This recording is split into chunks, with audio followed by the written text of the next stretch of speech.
दोस्तों BPSC TRE 3.0 school posting के लिए यहाँ पर आपसे बीपीएससी की शिक्षा विभाग बिहार सरकार की बात करें तो आपसे तीन तीन ऑप्शंस मांग रही है प्रखंड के ब्लॉक्स के। और ऐसे में उन ब्लॉक्स का आपको चयन करना है। पूरी संभावना है कि आपको जिस भी ज़िले में आपका आवंटन हुआ है उन ब्लॉक्स को जो आप चयन जिनका कर रहे हैं उन्हीं में आपको पोस्टिंग दे दी जाए। यहाँ पर सभी जिलों के अगर हम अच्छे प्रखंड की बात करें, क्या कोई ऐसा ब्लॉक है, जैसा कि मैंने यहाँ पर क्वेश्चन के उस पर लिखा हुआ है क्वेश्चन के तौर पर कि ऐसा कोई ब्लॉक है क्या? बाढ़ प्रभावित पहाड़ी नक्सल क्षेत्र भी मैंने लिखा है। तो ये ऐसे क्षेत्र बिहार में देखने को मिलते हैं क्या? इसके बारे में हम चर्चा करेंगे। वीडियो लास्ट तक देखेंगे तो आपको सब कुछ समझ में अच्छे तरीके से आ जाएगा। हम आपको बता दें कि एक वीडियो में हमने अभी चर्चा की है, सुबह वो वीडियो मैंने डाला था कि कौन कौन से ब्लॉक्स आपके लिए सही रहेंगे। काफ़ी कुछ जिलों के बारे में मैंने बताया था। कल शाम को एक और डिटेल वीडियो आएगी जिसमें और सारे जिलों के बारे में हम जिलों के प्रखंड के बारे में हम चर्चा करेंगे, जहां पर आप जा कर के उन जिलों को जो है चुन सकते हैं, उनका चयन कर सकते हैं।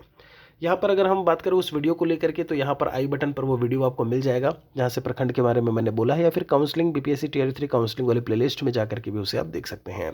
देखिए यहाँ पर हम आपको बता दें कि आखिर ये बाढ़ प्रभावित पहाड़ी नक्सल क्षेत्र का क्या मतलब है। अभी मैं देख रहा था कई सारे कमेंट्स देखने को मिल रहे हैं कि सर समस्तीपुर के प्रखंड बताइए, और हमने सुना है कि वहाँ पर वो फ्लड एरिया है, वहाँ पर बाढ़ आती रहती है। सर अगर हम बात करें कैमूर को लेकर के वहाँ के प्रखंड के बारे में बताइए, पहाड़ी क्षेत्र देखने को मिलता है, मुजफ्फरपुर में नक्सली क्षेत्र देखने को मिलता है। देखिए हम आपको बता दें कि समय के साथ में बहुत सारी चीज़ें जो है वो अब बदल चुकी हैं, और आप ये बात कहीं ना कहीं समझ भी रहे होंगे और समझना भी चाहिए, क्योंकि टीआरई 1 टीआरई 2 में बहुत सारे ऐसे अभ्यर्थी हैं जो यहाँ पर चयन होकर के बीपीएससी के द्वारा आए हैं और वो जॉब कर रहे हैं। वो बिहार राज्य के भी हैं, अदर स्टेट के भी हैं। अदर स्टेट में वो साउथ इंडिया से ले करके आपका, जब हम बात करते हैं आपके हरियाणा राजस्थान से लेकर के यूपी मध्य प्रदेश छत्तीसगढ़, हर एक स्टेट से आपको यहाँ पर देखने को मिलेंगे। तो अगर यहाँ पर परिस्थिति ठीक ना होती तो ऐसे में वो यहाँ पर जॉब तो नहीं ना कर रहे होते। तो इस चीज़ को आप बहुत अच्छे तरीके से ध्यान रखिए कि सब कुछ ठीक है, प्रॉस एंड कॉन्स हर एक के होते हैं, थोड़ा बहुत इधर उधर चीज़ें देखने को मिलती हैं। मैंने समस्तीपुर के कई सारे प्रखंड बताए भी थे, मुजफ्फरपुर समस्तीपुर बहुत सारे, पटना के भी मैंने चीज़ों को लेकर के जिक्र किया था। अब यहीं पर हम आपको बता दें कि ये क्या ऐसे क्षेत्र बिहार में हैं जो मैंने यहाँ पर लिखा हुआ है थंबनेल में जो आप देख पा रहे हैं। तो ये बात बिल्कुल सही है कि ऐसे क्षेत्र देखने को मिलते हैं। यहाँ पर कुछ उदाहरण हम आपको देना चाहेंगे। जैसे अगर सबसे पहले उदाहरण बिहार राज्य की राजधानी पटना की अगर हम बात करते हैं तो अक्सर ये देखने को मिलता है, हमारा पटना हो गया होता तो बहुत अच्छा था। अभी ट्रांसफ़र के लिए बहुत सारे जो शिक्षक हैं जो यहाँ पर बीपीएससी टीआरई 1 टीआरई 2 से कार्यरत हैं, पटना दिया हुआ है लेकिन पटना नहीं मिल रहा है। अब हम पटना के ही बारे में बता दें, वहाँ पर आपका क्षेत्र है दियारा क्षेत्र।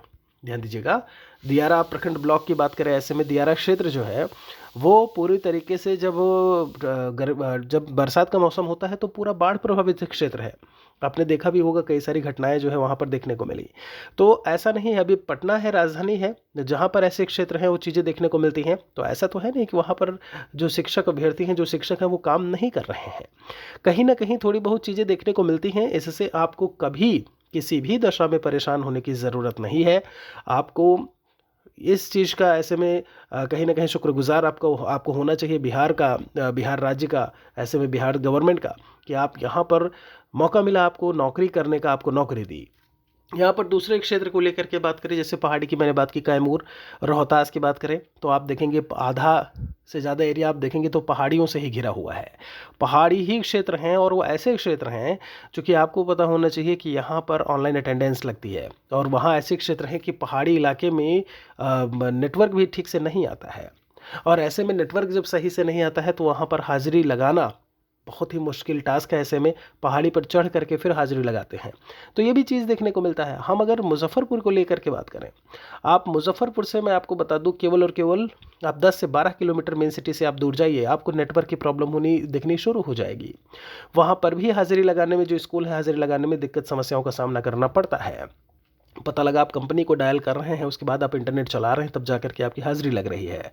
सीधा सीधा नेटवर्क मिलने में समस्याएं हैं। आपको मैं बता दूं मुजफ्फरपुर में ही ये जो नक्सल प्रभावित मैंने लिखा है, आखिर ऐसा क्यों लिखा? पहली चीज़, समय पहले का था, बहुत सारी चीज़ें थी। अभी समय बहुत बदल चुका है। आपको घबराने की ज़रूरत किसी भी दशा में कतई बिल्कुल से ज़रूरत नहीं है उसकी।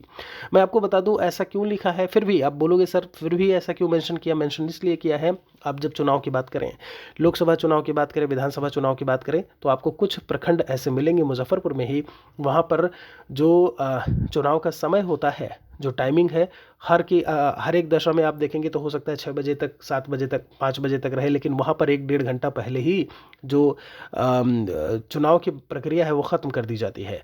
और जो लेटर निकलता है इलेक्शन कमीशन का, उसमें ये बात मेंशन होती है कि ऐसे ऐसे ये प्रभावित क्षेत्र हैं जिन्हें चिन्हित किया गया है और यहाँ पर ये काम हमें जल्दी करना है। तो अब ऐसा कुछ नहीं है कि वहाँ पर कोई ऐसा है जो आपको हानि पहुँचाएगा, बिल्कुल से इसके लिए परेशान होने की ज़रूरत नहीं है। बहुत सारे ऐसे अभ्यर्थी हैं, शिक्षक जो यहाँ पर अदर स्टेट से भी हैं, जो मुजफ्फरपुर में कार्यरत हैं, काम कर रहे हैं।